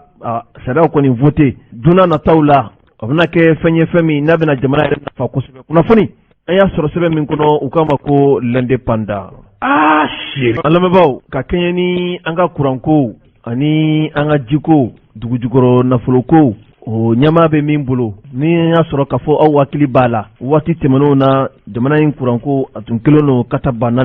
min ye jamana faamaw ye u tun bɛ wuli ka dɔ la a yɛrɛla k'a fɔ minisiri yɛrɛ fɛ o waatiw la k'a fɔ Mali ka kuranko a ka gɛlɛn sabu jamana wɛrɛ de bɛ yen min bɛ kuran ta k'a di anw ma ni an ma wulikajɔ kɛ ka se ka an yɛrɛ dɛmɛ ni gurupuw ye a ka gɛlɛn kuran ka se ka lafiya di jamana kɔnɔdenw ma komi an b'a laɲini cogoya min na o de hukumu kɔnɔ sa Mali faamaw ka wulikajɔw senfɛ a yɛrɛla k'a fɔ gurupu dɔɔni kɔni nana ka se ka lafiya di jamana kɔnɔdenw ma a kɛnɛ kan an ka maaw tun bɛ yen min ye minisiri ye ale min sigilen bɛ ka ɲɛsin kuranko ani jiko ni dugu jukɔrɔ nafoloko ma n'o ye Lamina Seydou Traoré ye kɛnɛ in kan ale ye min sɔrɔ k'a fɔ dakurunya damadɔ na an ka jɛ k'o lamɛn. Yani n ka don kuma kɔnɔ n bɛ Mali cɛ n'a muso bɛɛ lajɛlen fo u ka faamuyali cogo ɲuman na Mali kuranko gɛlɛya la bi an nana an senna yala parce que an bɔra yan nɔ n'i y'a jateminɛ avril kalo tɛmɛlen an ye promesse dɔ ta maliyɛnw ye an y'a fɔ maliyɛnw ye k'a fɔ ko kuranko gɛlɛya dɔɔni donna la ɲinan ka sababu kɛ an ka kuran dɔ tun bɛ bɔ an kɛrɛfɛ jamanaw la ka na an fɛ o gɛlɛya donna la an ye yafatili kɛ maliyɛnw fɛ u y'a faamuya an b'u fo nin yɔrɔ in na k'u waleɲuman dɔn o faamuyali cogo ɲuman na an y'a f'u ye fɛnɛ k'a fɔ ko san wɛrɛ ni ɲinan tɛ kɛ kelen ye donc an y'o promesse ta o de hukumu kɔnɔna la an cɛsirilen don kuma ni kuma an bɛna an senna yala k'a lajɛ n'o y'a sɔrɔ an ye promesse minnu ta parce que n'i ye promesse ta population i b'a bɔ a sira fɛ yala an bɛ se ka promesse in teniya bon an nana yan bi o de kama aw yɛrɛ ɲɛ b'a la groupe kuru 4 nana ka ban groupe 8 de kan ka na 4 nana n'i y'a jateminɛ baara avancera an kɔni nisɔndiyalen don an ye mun ye yan nɔ wa an hakili sigilen don k'a fɔ ko ni ala ma basi foyi kɛ ni ala sɔnna san wɛrɛ marsi avril o b'a sɔrɔ nin baara in banna ni nin baara in dun banna nin baara in b'a to an bɛna kuran hakɛ min sɔrɔ o ye 100 mégas de ye à peu près donc n'i y'o jateminɛ o ye an ka kuran hakɛya min tun bɛ bɔ an kɛrɛfɛ jamanaw na ka na Mali la o y'o équivalent de donc o kɔrɔ ko vraiment san wɛrɛ kɔni ni Ala sɔnna an ye gɛlɛya min sɔrɔ kuranko la an ye gɛlɛya min sɔrɔ ɲinan kuranko la o tɛna kɛ yan nɔ san wɛrɛ ta la mais nin baara in o bɛɛ mun y'an se nin yɔrɔ in ma o bɛɛ sɔrɔla entreprise min bɛ ka baara kɛ o ka cɛsiri ani EDM baarakɛlaw fana ka cɛsiri donc an b'u fana fo vraiment u ka baara kɛcogo ɲuman na an bɛ kuma kelen de fɔ maliyɛnw ye k'a fɔ vraiment nakun foyi tɛ anw na yan nɔ ka fɔ k'a to jiko ni kuranko o bɛ se ka kɛ fɛn ye cogoya min na vraiment maliyɛn bɛɛ bɛ se k'i ta sɔrɔ a la cogoya min na n'i y'a jateminɛ ni centrale ni a musaka bɛɛ lajɛlen bɛ bɛn à peu près CFA wari miliyari 100 de ma État de b'a sara mais État t'a sara sisan donc o fɛnɛ an bɛ tasibila kɛ ka se mɔgɔ minnu y'an dɛmɛ ka se ka nin kɛ n'a bɛ fɔ o ma ko BID Banque Islamique de Développement o ye banque min ye silamɛ banque do mun ka fɛn bɛnnen bɛ jamanaw yiriwali ma an b'olu fo olu de bɛna wari di hali n'an b'a sara kɔfɛ. lamɛnbaaw kunnafoni sɛbɛn Nouvel Horizon a ye a yira k'a fɔ min ye bɛrɛbɛrɛtɔn min bɛ yen n'u b'a wele k'a fɔ ko URD bolodiɲɔgɔnma tɔn don weleweleda kɔni ɲɛsilen bɛ a tɔndenw ma maa o maa bɛ k'i bɛ fɛ ka i kanbɔ kalata nata nɔfɛ URD tɔgɔ la caman kɔni ye i ka sɛbɛnfuraw kɔni don kunnafoni sɛbɛn Nouvel Horizon a ye a yira k'a fɔ min ye Mamadu Igor Jara ye ale ye maa ye maa min n'a bɛ fɛ k'i kanbɔ bi jamana ɲɛmaya nɔfɛ URD tɔgɔ la o kɔfɛ min ye Maître Demba Traoré ale fana bɛ maa la maa minnu bɛ fɛ k'u kanbɔ o kɔfɛ min ye Dɔgɔtɔrɔ Bubu Sise ye ale fana bɛ maa la maa minnu bɛ fɛ k'u kanbɔ Docteur Mamadou Diallo ale fana ye maa ye maa min n'a bɛ fɛ k'i kanbɔ URD a ɲɛmaya ɲini ni o bɛna wolo jamana kuntigi ɲɛmaya ɲini senfɛ ninnu bɛɛ ye maaw ye bi minnu bɛ k'u kanbɔ ani maa wɛrɛw hali n'a sɔrɔla k'a fɔ olu taw pereperelatigɛw kɔni ma di kunnafoni sɛbɛn ale ka lakali la a ye a yira k'a fɔ a bɛ waati jan bɔ bi URD tɔn kɔnɔna maaw kɔni bɛ k'u yɛrɛ ɲininka yala URD ko a bɛna kɛ cogo jumɛn na sabu ni ye URD yɛrɛ ta jɛkulu do jɛkulu min ni bɛn kun sabatilen tɛ a kosɛbɛ komi u yɛrɛ ka kulutɔ b'a a fɔ cogoya min na l'Union pour la République et la démocratie nin wulikajɔw kɔni bɛ ka kɛ kun min na sa o de ye k'a fɔ jamana faamaw u kɔni a yira k'a fɔ kalataw kalo 18 tɔɲɔgɔnko baaraw bɛɛ lajɛlen n'u bɛna don a yirala k'a fɔ min ye maaw ka sɛbɛnfuraw kɔni doli ye k'u kanbɔ URD yɛrɛ tɔgɔ la jamanakuntigi ɲɛmaya nɔfɛ olu fura kɔni nun donna ka kɛɲɛ ni juma tɛmɛnen ye ka bɛn wala k'a fɔ septembre kalo o tile 20 ani kelen nɛgɛ kanɲɛ 12 waati min ye sigiba dɔ ye o kɔni bɛna kɛ URD fɛ ka kɛɲɛ ni samedi octobre kalo tile 23 san 2021 o kɔnɔna na sa a yirala k'a fɔ URD yɛrɛ maa minnu bɛ kanbɔ a tɔgɔ la olu pereperelatigiw u bɛna di aw kɔni tɔgɔw ka ca kosɛbɛ min ye Dɔgɔtɔrɔ Bubu Sise ye Mamadou Igor Jara Maître Demba Traoré Docteur Mamadou Diallo Abdrahamane Maïga Adama Kulibali ninnu bɛɛ ye maa ye maa minnu ni olu kɔni ka sɛbɛnfuraw kɔni bɛ yen k'a fɔ olu fana bɛ fɛ k'u kanbɔ URD a tɔgɔ la ka jamanakuntigiya a ɲɛmaaw kɔni ɲini gɛlɛyaw kɔni caman bɛ bi maa caman kɛlen don ka jalaki ta ka ɲɛsin URD maa min bɛ a ɲɛmaaya la bi u ka ɲɛmaa yɛrɛ fatulen ko n'o ye professeur Salifu a bɛ ka baara ta cogo min fɛ maaw caman URD kanubaw ani URD tɔndenw caman kɔni bɛ k'u ka dusumakasaw yira hakilitigida n'i ye jateminɛ kɛ u bɛ ka ɲɛmaaba ni o tun ye Sumayila Sise ye ka kɛɲɛ ni desanburu kalo tile 25 tɛmɛnen san 2021 ala nana ale miniji dɔgɔya nin kɔni kɛra gɛlɛyaba ye bi ka ɲɛsin URD yɛrɛ kɔnɔna ma o de kama sa furukufuruku u bɛ URD tɔndenw ni ɲɔgɔn cɛ la min ye u ka funankɛlilakaw u ka tɔnden funankɛlilakaw ka ɲɛmaa ye n'o ye Abdrahamane Jara ye ale kɔni ye sigi dɔ senfɛ a ye a yira k'a fɔ olu kɔni bɛ saya de sugandi u bɛ saya de kanu ka fusaya ni fɛn ye fɛn min maa dɔw ka ta ka sugandi ka kɛ URD yɛrɛ a cɛbɔ ye sariya sɔsɔ bolo ma olu tɛ sɔn u ma cogoya si la a ye a yira k'a fɔ min hari ni weleweleda min kɛra k'a fɔ maaw k'u kanbɔ URD yɛrɛ ɲɛmaa ɲini ɲɔfɛ ale kɔni ye nin kɔrɔfɔ in ye bɔlɔlɔw yɛrɛ sanfɛla la o ye fɛn ye fɛn min ni a tɛ faamuya cogo si la wa olu tɛna sɔn jagoya la ko maa si ka kɛ URD a cɛbɔ ye wa maa minnu bɛ bagabagali la maa minnu bɛ kuma kuntan fɔw la ka ɲɛsin olu ma olu tulo bɛ a bɛɛ la mais olu fɛ yɛlɛko kow de don a tɛna sɔn olu tɛna a faamu cogo si la k'a fɔ o bagabagalikaw ka olu bɔ u dabolo kan sabu URD sigikanw de b'a la taabolo de b'a la cogoya min na faamu bɛ sɔrɔ nin kɔrɔfɔ nin bɛɛ lajɛlen na min ye Abdramane Jara ye URD funankɛlilakaw olu ka ɲɛmaa don a ye sigi dɔ kɛ ni kunnafonidilaw ye sigi in kɔnɔ kɔrɔfɔ min sɔrɔla a da kɔnɔ an ka jɛ ka dɔɔni lamɛn o la. Ne bɛ kuma ta an ka kulukoro fédération régionale président n'o ye Modibo Kamara ye o kɔfɛ ani Mohamed Ould Fall n'an ka lasigiden kɔrɔ kun don assemblée la ni Tɔnbukutu fédération régionale fana président ka kuma ta u ye min fɔ aw ye nanzarakan na tɛ ka n da don o dɔw la bamanankan journalistes aw welela k'a sɔrɔ an ye URD tɔnden caman wele URD ɲɛmɔgɔ caman wele ni salle in kɔnɔ yan kunun alamisadon septembre kalo tile 16 san 2021 weleli a kɛra hokumu jumɛn kɔnɔ an y'a fɔ ko une réunion d'information sur la vie du parti, c'est-à-dire que an ka parti kunkanko kan bi munumunukan caman bɛ yen commentaire kan caman bɛ yen kɔnɔna na ani kɛnɛmana na aw bɛ caman mɛn a la mais an mɛnna duguma an ye ko caman kɛ an tun t'a fɛ ka bɔ ka kunnafoni di nin bɔcogo in ka d'an ye ni an bɛ kunnafoni di parti kunkanko kan parti ɲɛmɔgɔya bɛ mɔgɔ min bolo n'o ye professeur Salifu ye a tun ka kɛ o hokumu kɔnɔna na mais diɲɛlatigɛ ko bɛɛ taabolo de b'a la a tɛ forcé an kumara an tagamara an ye fɛn caman fɔ an ma ɲɛ sɔrɔ a la an ko bon militant ka ca politiki ye légitimité ko de légitimité o ye base de n'an tora ten politiki la combat fila bɛ yen hakilina combat bɛ yen parti kɔnɔ ani jamana kɔnɔ mais il y a le combat de la communication opinion yɛrɛ kɔnɔna na n'an ma bɔ ka kuma ten min bɛ ka fɔ a bɛ fɔ ko de ye tiɲɛ a yirala k'a fɔ an ka parti ɲɛmɔgɔ n'o ye honorable Sumala Sise ala y'a ka kalifa minɛ an na san tɛmɛnen jumadon décembre kalo tile 25 san 2020 kɛra an ma ni gɛlɛya bɛɛ kɛra maliyɛn bɛɛ ma ni gɛlɛya bɛɛ an ye sanga sigi o waati kɔnɔ an ye politiki baara bɛɛ jɔ URD kɔnɔ an ye laseliw kɛ yanni an ka jɔ don min na an ye tile 40 saraka bɔ kɛ a décidera ko an k'an ka bɛrɛbɛrɛ tɔn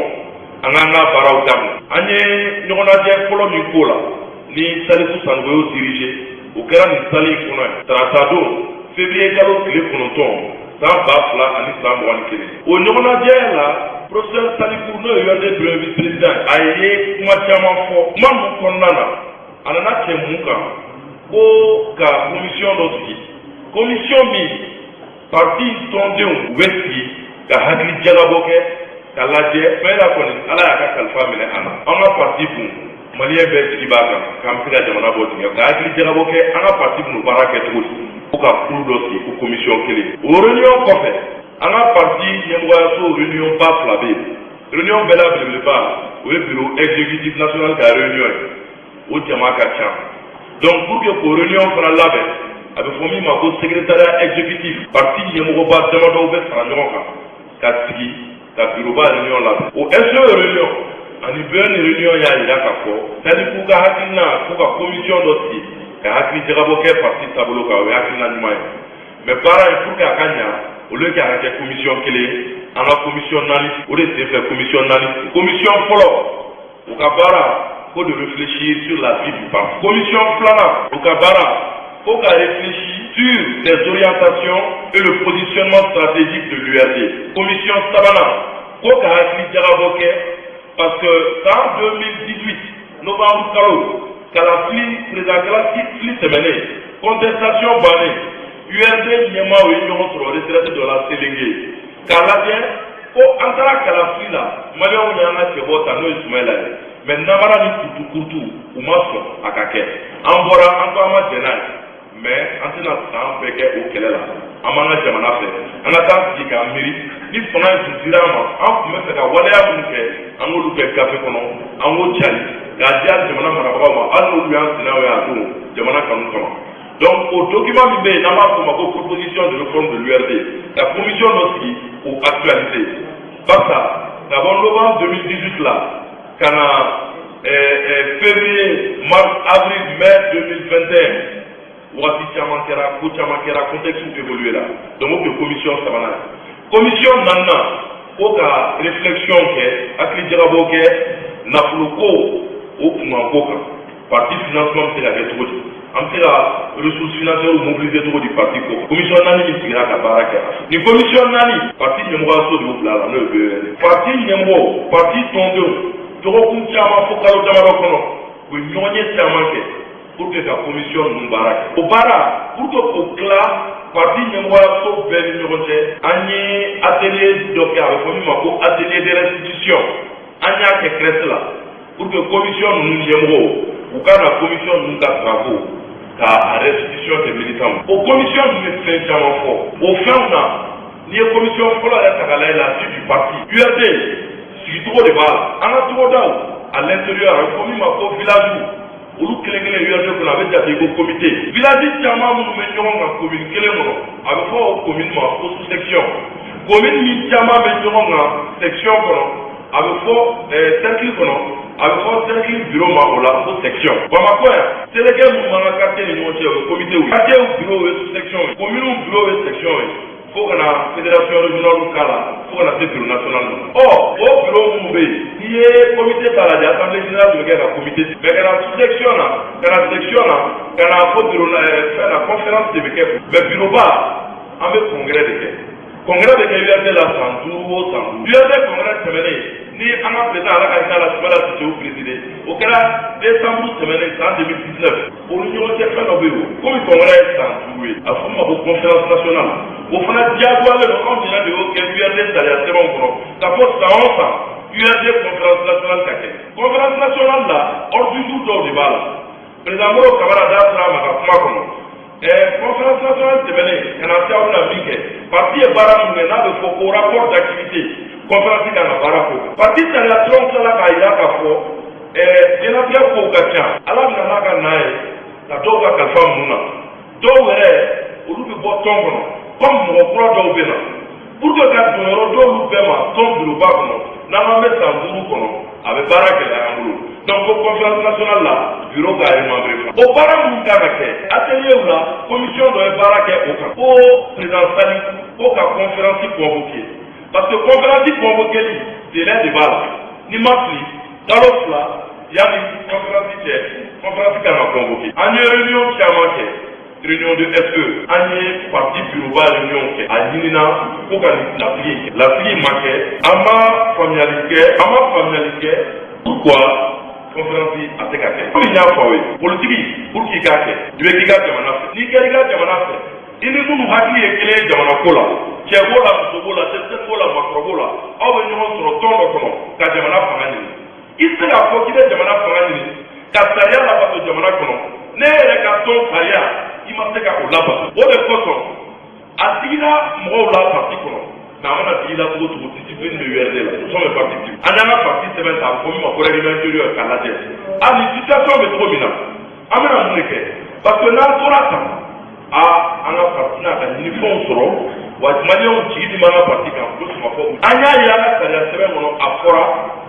a kun fɔlɔ parti ɲɛmɔgɔya bɛ mɔgɔ min bolo ale de bɛ wuli a bɛ convocation ta k'a fɔ dans 2 mois an bɛ conférence kɛ komi kalo 3 kalo 4 an y'a ɲini a fɛ a m'a fɔ n tɛ a m'a fɔ a tɛ kɛ wa a t'a kɛ an bɛna mun kɛ texte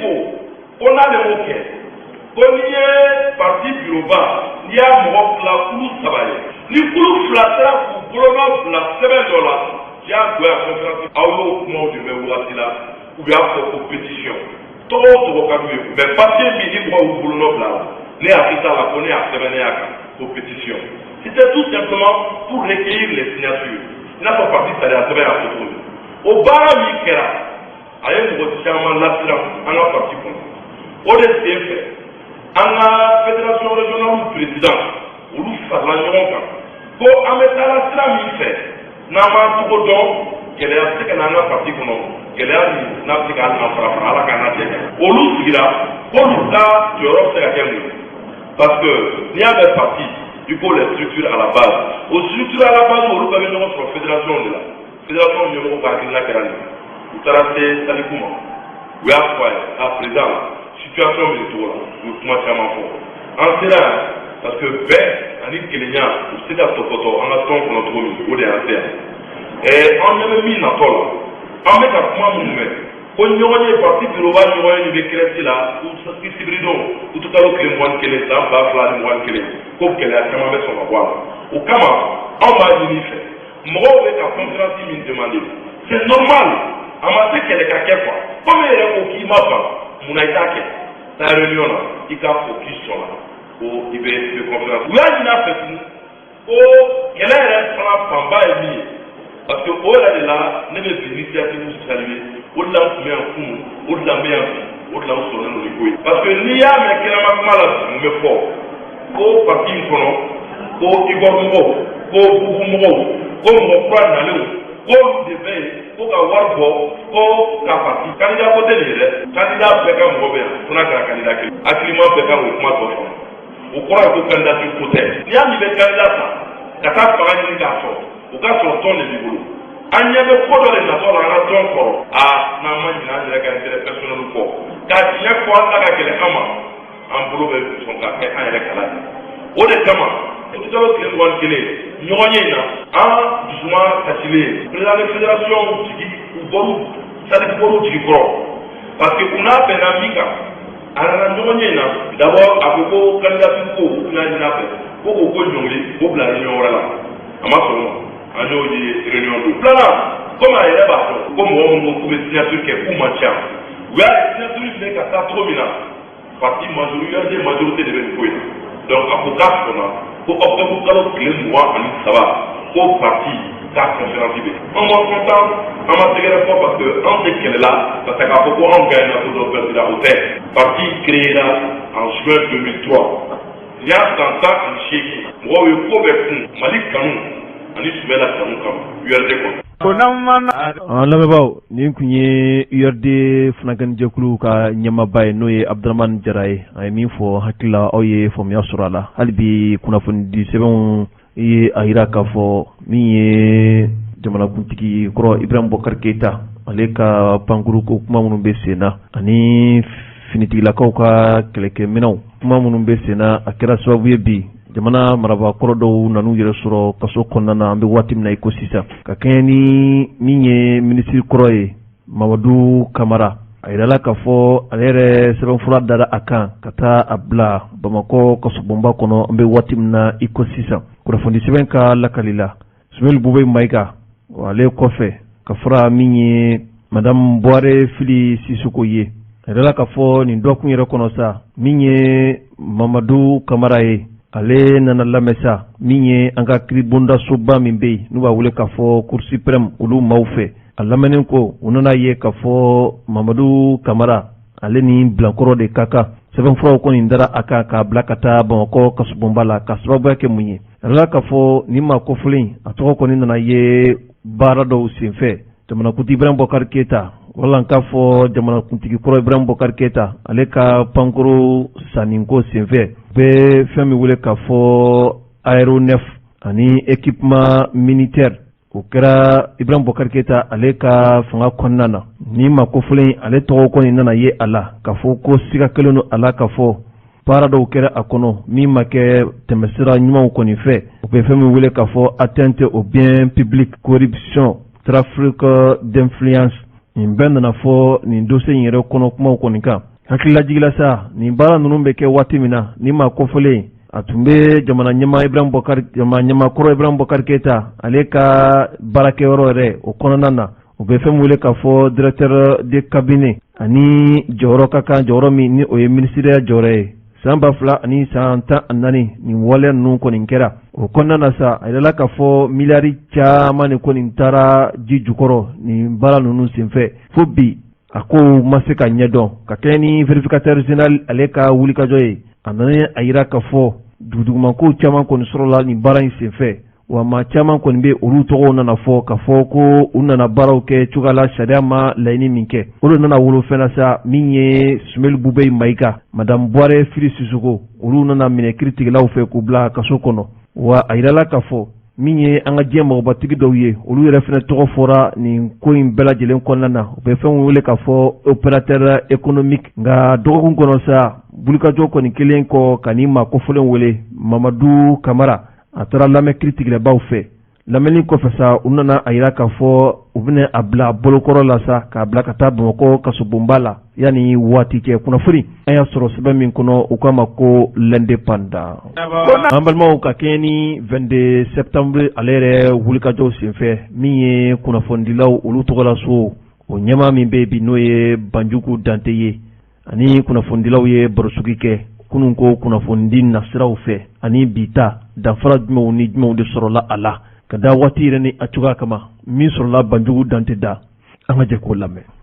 Mali kunnafoni jateminɛ ka taa an ka yɛrɛma hɔrɔnya la ka n'a bila bi la. Kunnafoni ni jamana tariku de bɛ tali kɛ ɲɔgɔn na ani fanga minnu fɔra ɲɔgɔn kɔ, fanga hakɛ minnu sigira k'a daminɛ Première République la ka na se Musa ka jagoya fanga wagati ma ka na se démocratie ma. Presse ka évolution kɛra nin bɛɛ lajɛlen kɔnɔ. Mais depuis Première République kɔnɔna na presse moderne quand même c'est un monopole d'État. Jamana d'État ye kunnafoni yɔrɔ ye k'a fɔ ko kunnafoni la indépendant bɛ yen privé i n'a fɔ an b'a ye cogo min na. Franchement o tun man ca. Kunnafoni ye kun ye jamana ta de ye et surtout o tun ye information de ye. Jamana ɲɛmɔgɔw bi kunnafoni min di jamanadenw ma walasa u bi jamana marasira ni a taabolo ani u fɛn min ɲinina u fɛ n'u kan k'o kɛ a kunnafoni di sira tun ye. An kana t'o la ka na don deuxième république kɔnɔna na. O waati kɔni kɔnɔ an y'a ye k'a fɔ presse privé kelen kelenninw yera kɔnɔna na mais u tun bɛ baara kɛ condition min kɔnɔ janto yɛrɛ la tun ka ca ko la hali n'a sɔrɔla liberté dɔɔnin tun bɛ yen. O kɔsa fɛ an nana se démocratie ma. O démocratie tile in de kɔnɔna na radio so min tun man ca o nana caya kosɛbɛ sabu fɔlɔ radio so tun ma radio min tun bɛ gouvernement ka radio de bɛ yen mais démocratie nalen 91 o de nana ni radio cayali ye. Presse écrite min tun bɛ n'a ma ca kosɛbɛ mais ouverture kɛlen en 91 o presse ninnu fana nana caya kosɛbɛ. Donc je pense que Mali presse évolution a bɛ tali kɛ régime successif minnu fɔra ɲɔgɔn kɔ jamana in kɔnɔna na. O régime ninnu ka gestion cogoya an'u ka fasoden minɛ cogoya liberté siraw fɛ o bɛ a presse comportement déterminé kosɛbɛ. Presse sera kɛlɛ la walasa liberté bɛ na walasa pluralité bɛ na walasa démocratie bɛ na. Presse y'o kɛlɛ kɛ presse jɔra o jɔyɔrɔ la. Maintenant koba min yera kɔnɔna na surtout démocratie nalen o kɛra ni journaux cayali ye o kɛra ni radio cayali ye. Bi tile in fana na ko kura donna la sabu évolution min nana presse classique min bɛ yen presse moderne dɔ na plus rapide ja la sɛbɛnni na ani kuma la min bɛ se yɔrɔ jan a bɛ mɔgɔ caman sɔrɔ ka sɔrɔ wari bɛrɛ ma bɔ. Donc nin bɛɛ lajɛlen ye kow ye minnu bɛ se ka Mali presse évolution kuma fɔ. Bon perspective an bɛ taa min nɔfɛ on n'a pas le choix an bɛ diɲɛ min kɔnɔ bi c'est un monde digital. I bɛ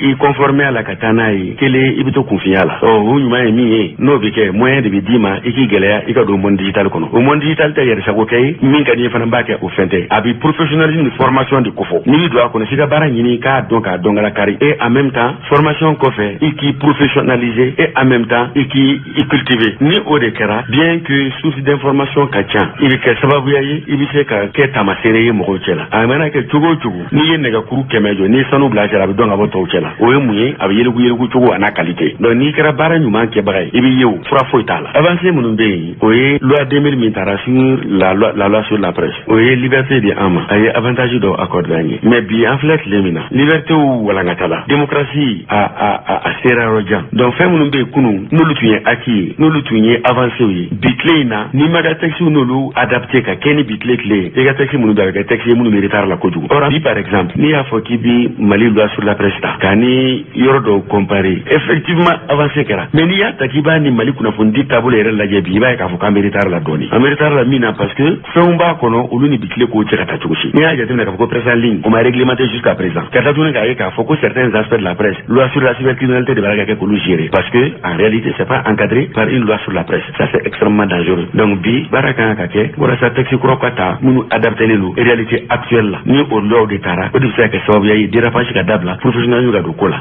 An balimaw nin bɛɛ kɔfɛ sa hali bi 22 yɛrɛ hukumu kɔnɔ min ye an ka fintilakaw ka kunnafoni nase sira min bɛ yen n'u b'a wele k'a fɔ DIRPA olu ka ɲɛmaaso u fana ye kunnafoni dɔw di ka da Mali yɛrɛ kɛlɛkɛcɛw u ka wulikajɔw kan 22 yɛrɛ hukumu kɔnɔna na min sɔrɔla u ka ɲɛmaa da an ka jɛ ka o fana lamɛn. N'i ye armée ta bakulu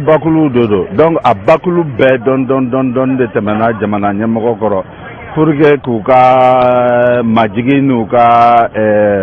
dɔnko jira jamanakuntigi la a sababuya y'o yɛrɛ de ye ka taa depuis denmisɛnninw na an ka école mun bɛ yen ni denmisɛnninw bɛ kalan k'a la u bɛ kalan yɛrɛ kɛ u bɛ sɔrɔdasi kalan kɛ n'o ye Britannique ye ka na se prison gardelaw ma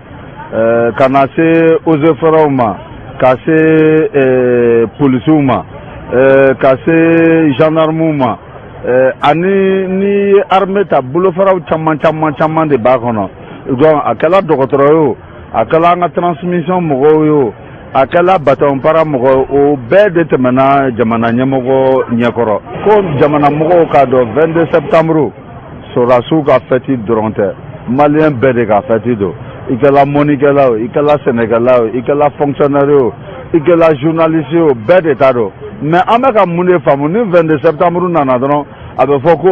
ko sɔrɔdasiw aw ka fête non sɔrɔdasiw ka fête ye 20 janvier de mais 22 septembre o ye fête de l'indépendance ye o y'an bɛɛ de jɛ. halibi an balimaw min ye 22 hukumu kɔnɔna ye kolonɛli Asimi Goyita laadala jamana ɲɛmaa bɛ min bolo a bɛ taa place de l'indépendance n'o ye yɔrɔ min bɛ yen ni jamana yɛrɛ ka yɛrɛma hɔrɔnya a baaraw bɛɛ lajɛlen ni a tɔgɔ nana da o yɔrɔ kofɔlen na Asimi Goyita ka kɛɲɛ ni 22 septembre kɔnɔna ye a ye wulikajɔ kɛ sɔgɔma ka taa fleurs kɔni da nin yɔrɔ kɔfɔlen in kɔni na fleur da kɔfɛ a ye dantigɛli damadɔni di ka ɲɛsin jamana kɔnɔdenw ma min sɔrɔla a da kɔnɔ an ka jɛ ko o fana lamɛn. a ka kan an ka tasi fila kɛ minnu ye kɛlɛ kɛ u yɛrɛ di mun b'a to Mali bɛ se ka a ka yɛlɛma o de y'a sɔrɔ cogo min na o ka kan ka maliyɛn bɛɛ hakili jigin o la Mali waati dɔ kɔnɔ bi gɛlɛya dɔɔni bɛ Mali kɔnɔ o gɛlɛya mana kɛ cogo o cogo an man ka se k'an jigilatigɛ an ka jamana na parce que jamana tɛ kɛ foyi ni jamanadenw ka laɲini tɛ donc an b'a ɲini jamanadenw bɛɛ fɛ minnu kɛra mɔnikɛlaw minnu kɛra sɛnɛkɛlaw minnu kɛra parti politique mɔgɔw minnu kɛra société civile minnu kɛra diinɛ ɲɛmɔgɔ minnu kɛra dugutigi ye bɛɛ ka fara ɲɔgɔn kan mun b'a to an bɛ se ka jamana in bɔ dingɛ kɔnɔ cogo min na mɔgɔ kelen baara tɛ o tɛmɛnen fana ko an bɛ foli bila an partenaires ma minnu bɔra jamana wɛrɛ kɔnɔ n'u kana Mali dɛmɛ ni kɛlɛ in na ka foli bila maliyɛn bɛɛ ma maliyɛn minnu bɛ kɔnɔna la ni minnu bɛ jamana kɔ kan ko maliyɛnw ka foli b'u bɛɛ lajɛlen bɛɛ ka fara ɲɔgɔn kan an ka jɛ ka jamana in dɛmɛ mun b'a to jamana in bɛ se ka bɔ dingɛ kɔnɔ jamana mɔgɔ b'a den bɛɛ la bi mɔgɔ kelen baara tɛ an kan ka ko bɛɛ kɛ bi mun b'a to an maliyɛnw yɛrɛ an bɛ se ka baara min kɛ bi juru donna n'an fana kan ka juru sara o juru kan ka sara génération future de den minnu bɛ wolo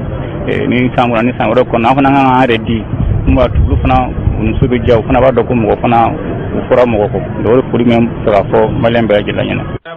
an lamɛnbaaw ka kɛɲɛ ni gɛlɛya min bɛ yen bi jamana yɛrɛ cɛmancɛ yan fan fɛ kɛrɛnkɛrɛnnenya la dugu min bɛ yen n'u b'a wele ka fɔ jɛnɛ dugu ye dugu min ni a lakodɔnnen don dɔnni yɛrɛ nasiraw fɛ kosɛbɛ dugu do jamana faamaw caman bɔra a kɔnɔna na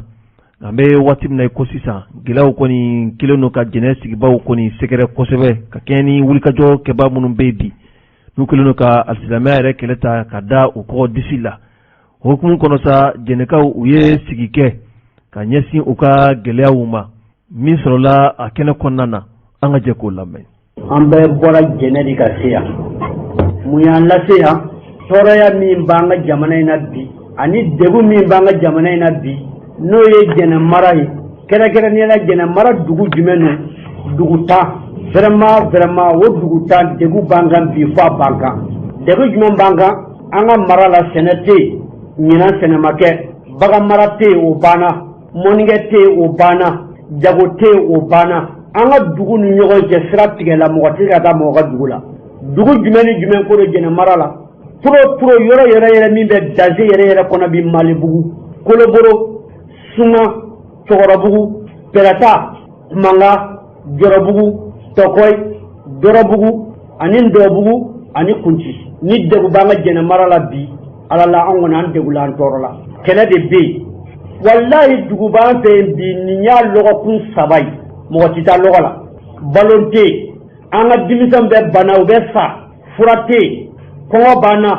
dugu yɛrɛ i tɛ se ka bɔ dugu kɔfɛ ni ma mugu ci la mugu bɛ ci kun min kama a dɔnlen tɛ k'a ɲini gouvernement fɛ Mali ɲɛmɔgɔ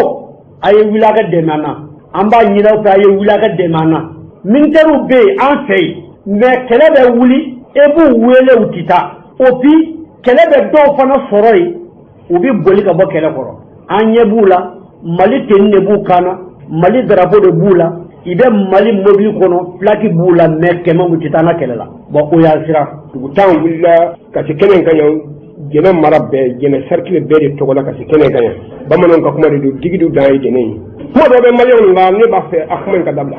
ne b'a fɛ a kuma in ka dabila dɛ min bɛ sen na bɛɛ b'a kalama i kana kɛ silamɛ ye ala kama an bɛɛ lajɛlen an ka kɛ hɔrɔn ye sa silamɛ kɔni ma o ma ɲini maa bolo n'a jɛra i ka ka n'a ma jɛ i kana ka min bɛ senna o la e b'o dɔn ni e bɛna waati min balo diɲɛ kɔnɔ n'i sara i bɛ taa mafɛn sɔrɔ ɲɛfɛ yen min bɛ senna maa tɛ Mali kɔnɔ bi min bɛ se a fɔ n t'a kalama dɛ ala kama an k'an kɔnɔ jɛ ɲɔgɔn ye an k'an kɔnɔ jɛ ɲɔgɔn ye gɛlɛya min an b'a kɔnɔ an ka bɔ a kɔnɔ a kana bɛ cɛsi kɔnɔ a kana bɛ musisi kɔnɔ k'a fɔ ko a bɛ ka fɛri kan bi waa kɛ sini ma sini wallahi suma wallahi n'a ye bolo ma bila e sama ka sigi n'a ye n'a bɔra bila ka so a bɛ se sama ka so ko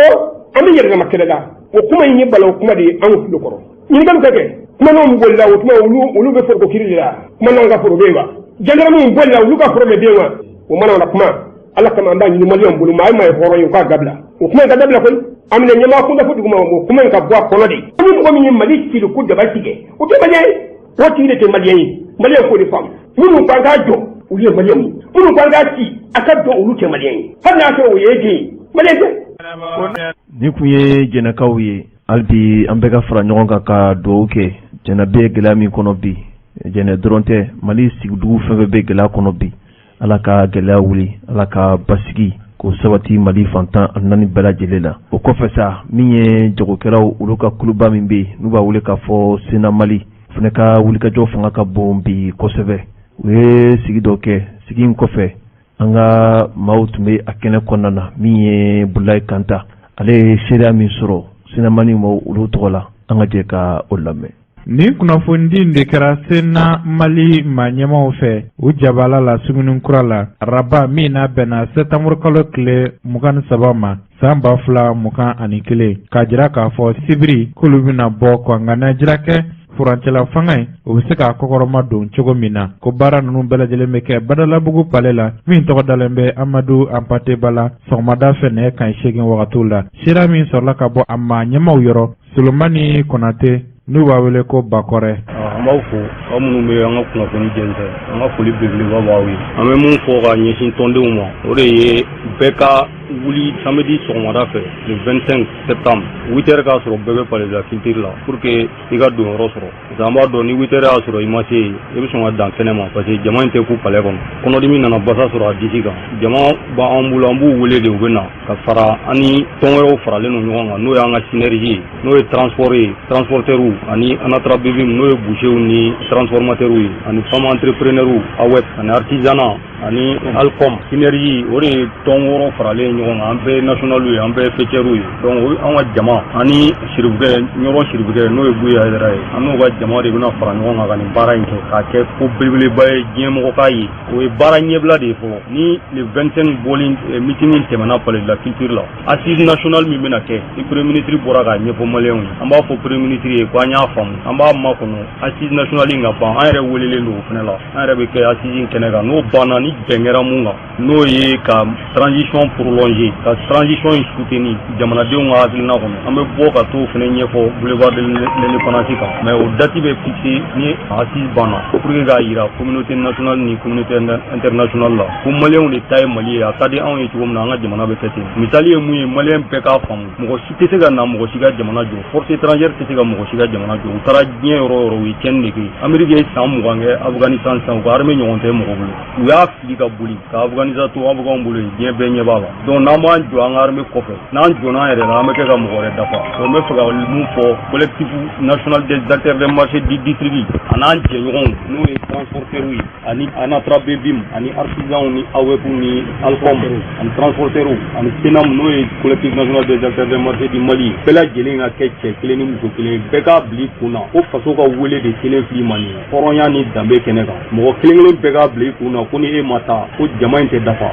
bɛɛ k'o bila i kun na wa bɛɛ ka taa ni i dusu n'i ka moyen ye bɛɛ ka wuli i yɛrɛ ye ka taa dɔrɔmɛ kelen ko t'a la k'a fɔ ko an bɛ passe di mɔgɔ ma o t'a la an bɛ fɛ k'a yira de ko maliyɛn yɛrɛ yɛrɛw bɛ yen an bɛ dugawu kɛ ala k'an sɔrɔ nin ye jamana ko de Mali bɛ lahala min na dogolen t'an si la sisan donc n'a b'o lahala la priorité tɛ dɔwɛrɛ o Mali bɛ se ka bɔ bolo la cogo min na o de ye priorité wa an dun b'a dɔn ni transition tɛ gouvernement si tɛna sigi k'i élu la k'i bɛ se ka jamana in bɔ dingɛ transition de b'a bɔ dingɛ kɔnɔ fɔlɔ e bɛ sɔrɔ ka na sigi a da la k'a tɔ labɛn o baara in an t'o kɛ ko parce que ko sɔrɔsi ko ye an t'o kɛ ko parce que an bɛ ka karisa de dɛmɛ Mali bɛ lahala min na a bɛ maliyɛn den fɛn fɛn k'i hakili dafalen min yɛrɛ la a bɛ bɛɛ concerné an bɛɛ kungo de don n'a ma ɲɛ an bɛɛ kungo de don jamana bɛ se ka bɔ ni sira o sira ye anw bɛ taa n'o sira de ye o sira de ye nin ye n'o ye samedi don ka bɔ k'a yira diɲɛmaw la k'a fɔ Mali a ka laɲini a ka décision mɔgɔ wɛrɛ t'a ta maliyɛn wɛrɛ place la maliyɛnw mana laɲini cogo min na u ka jamana ka taa sira min fɛ i bɛ fara an kan k'an dɛmɛ o de la an bɛ yɔrɔ min na sisan le Mali n'a pas besoin d'élection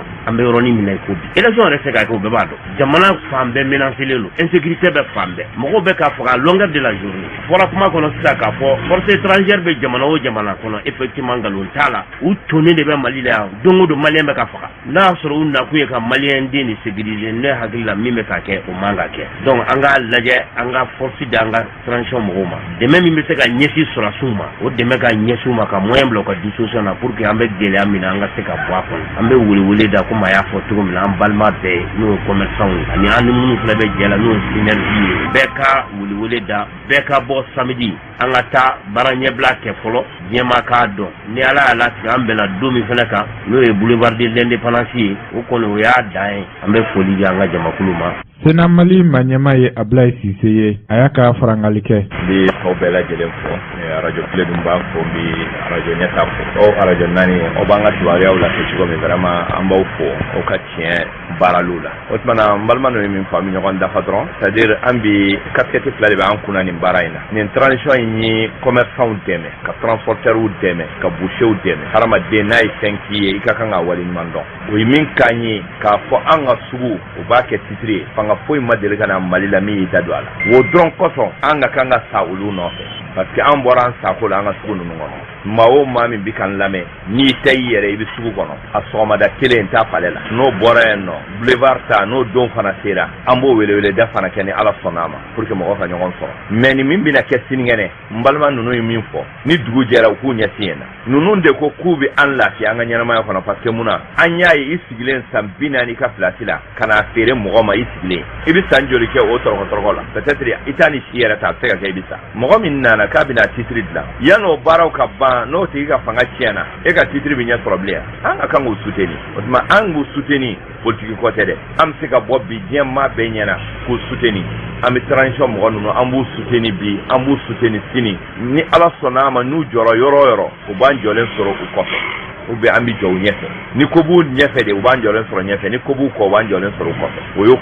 côté filanan o ye jamanadenya de jamanaden bɛɛ ka kan k'a dɔn bi an bɛ bɔ k'u soutenir komi maliyɛndenw bɛɛ bɛ ka bɔ k'u soutenir cogo min o tuma na samedi don ni Ala y'a jira an na an b'a kɛ an ka tɔnden bɛ yɔrɔ o yɔrɔ bouchers bɛ yɔrɔ o yɔrɔ transporteurs bɛ yɔrɔ o yɔrɔ alcool bɛ yɔrɔ o yɔrɔ artisans bɛ yɔrɔ o yɔrɔ femme entrepreneur n'o ye AWP u ka mɔgɔ bɛ yɔrɔ o yɔrɔ ka fara commerçants kan commerçants o de tɛ ka gɛlɛya bɛɛ yɛrɛ aw de bɛna dɛmɛ k'a fɔ aw ka sugu bɛna kɛ titre ye ni mɔgɔ ninnu fɛ est-ce que o mɔgɔ ninnu u ka kan ka minɛ aw ɲɛna k'u maltraiter mɔgɔ wɛrɛw fɛ ka kɛ i b'a fɔ ko mɔgɔ t'u la an de ka kan k'an jɔ dɛ o tuma ni Ala sɔnna a ma samedi don 8h u k'a sɔrɔ maa o maa min b'an ka kuma mɛn o k'a sɔrɔ i bɛ palais la mais o kɔfɛ ni don min bolo dara boulevard ta in kan fana an b'o fana laseli kɛ ni Ala sɔnna a ma an b'aw fo an bɛ bɛɛ lajɛlen fo an bɛ Ala deli Ala k'o don jira an na k'an tagali fana nɔgɔya ye. Kulubali